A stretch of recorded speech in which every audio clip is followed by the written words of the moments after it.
I quit a long time ago, but smoking's not the point.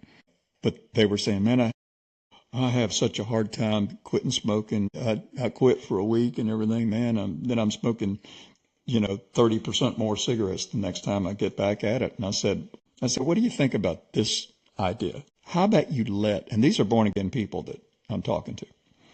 And I'm thinking, and I asked them the question, what if Jesus would not smoke in you? I said, he's in you, right?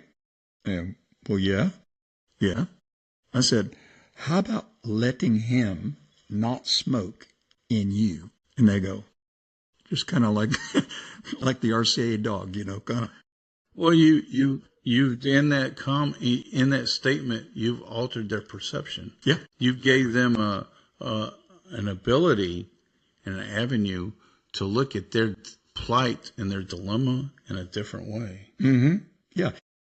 And like what you were just talking about, it's like we're constantly being beat up, and a lot of times beating up ourselves, but I don't think we're necessarily the origins of the beating up.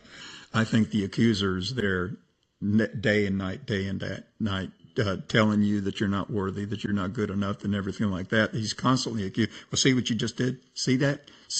That proves something to me, that you do not have the power to overcome this.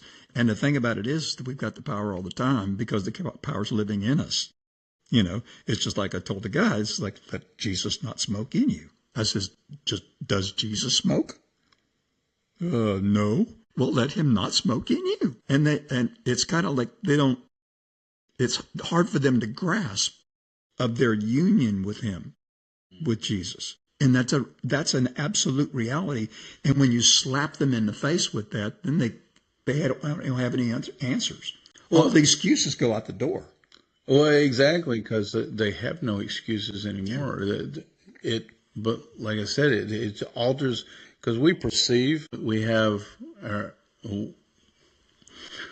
our perceptions is how we engage and interact with our reality. And you just, through that common sense epiphany, just smacked them into viewing their dilemma in a different way. Yeah, the ball's in their court now. Yeah.